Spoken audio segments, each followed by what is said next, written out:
Good morning. Good morning. My name is Kendra. This is my son Raymond. I am his mom.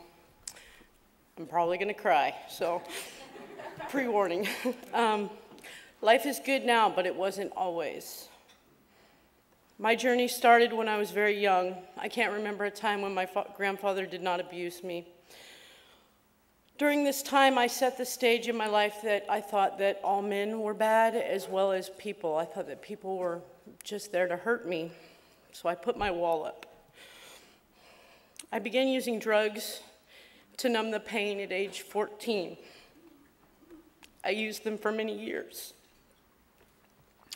Then I got pregnant when I was 20, and I got clean from my pregnancy. During my pregnancy, I found out I was having a boy. I was devastated. All my life, I had been afraid of men due to the abuse. And now I was having a son. I disconnected emotionally from my son before he was born. When he was born, I refused to nurse him. I wouldn't hold him, and I pushed him away. Soon I began to use drugs again. This kid has stood by me his entire life, waiting for things to get better. Today they are better. I want to talk about my bottom when I knew that I needed help. I prayed to God for help. We had our ups and downs, but eventually things got so out of control that I lost our home, our belongings, and we sat in the dark with no heat and no power in the middle of winter. My son had to go to school. He woke up very dirty. There was no way to wash him or feed him. I had to go outside and start a fire to heat some water so that he could get clean to go to school. Soon thereafter, I turned myself into treatment. In treatment, I worked on some of my issues stemming from my childhood and worked on the things that I was doing to my son that were not okay, like the emotional neglect. After I completed treatment, my son was at the gate waiting for me. He had a backpack and I had a bag, and that is all we had. We had nowhere to go. He was 14 years old. He had stood by me all of his life, and he was standing by me now.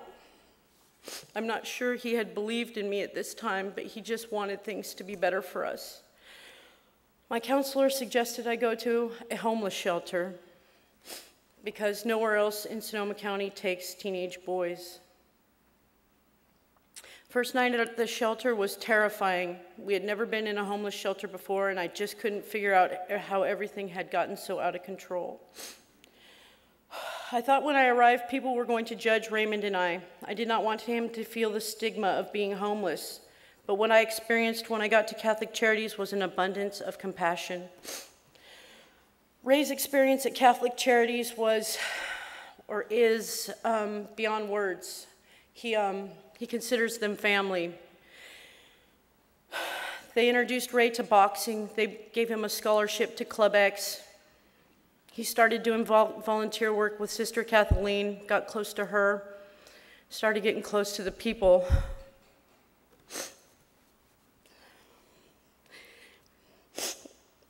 The staff went out of their way to show them how much they cared about him, whether it was playing basketball with him, having coffee with him, or just talking to him.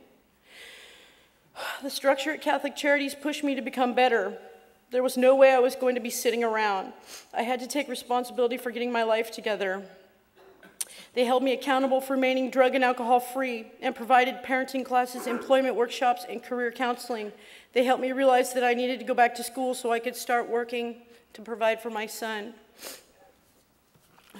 I'm a mess, okay. Okay.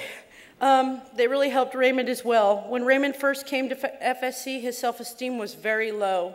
He was constantly terrified. He had anxiety and would not go to school. But very soon he realized he was safe and began to trust me and other people again. He went out with his staff to distribute food to people living on the streets, got a scholarship to do boxing at Club X. One day, Raymond made a poor choice. And when I found out about it, he told me he was upset because he didn't want to disappoint Jenny, Lynn, and Allie. I thought, what about me? Very concerned about them. But it showed me how much Catholic Charities means to my son. One of the best things the staff at Catholic Charities did for Ray was to advocate for him to be accepted into Hannah Boys Center. Since entering that program, his grades have gone from F's to A's and B's. He is now on the honor roll, and he is status 1.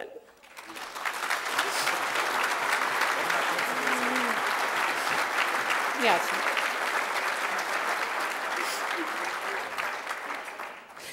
Yeah, it's a blessing. In July of this year, Ray and I were given a transitional housing apartment through Catholic Charities. This gives us 2 years to continue the work to lay down the foundation for us to have a better life. Currently, I'm going to college full-time, getting good grades. Raymond's going to school. We're in therapy. I've got 23 months clean and sober. I've applied for the, thank you.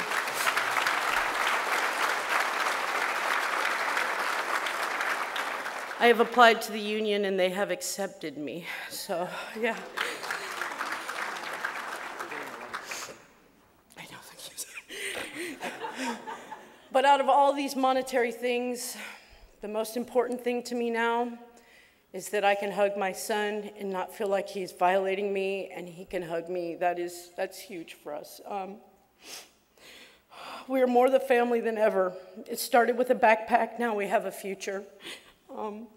Now I have this starfish story, and I was reading it, and it really, really reminded me of Catholic Charities, so I just wanted to share it with you guys. So, this is the starfish story. An old man was walking on the beach one morning after a storm. In the distance, he could see someone moving like a dancer. As he came closer, he saw that it was a young woman picking up starfish and gently throwing them into the ocean. He says, "Young lady, why are you throwing starfish into the ocean?" She says, "The sun is up and the tide is going out, and if I do not throw them in, they will die." He said, "But young lady, do you not realize that there are many miles of beach and thousands of starfish? You cannot possibly make a difference." The young woman listened politely, then bent down and picked up another starfish and threw it into the sea. It made a difference for that one. Thank you, Catholic Charities.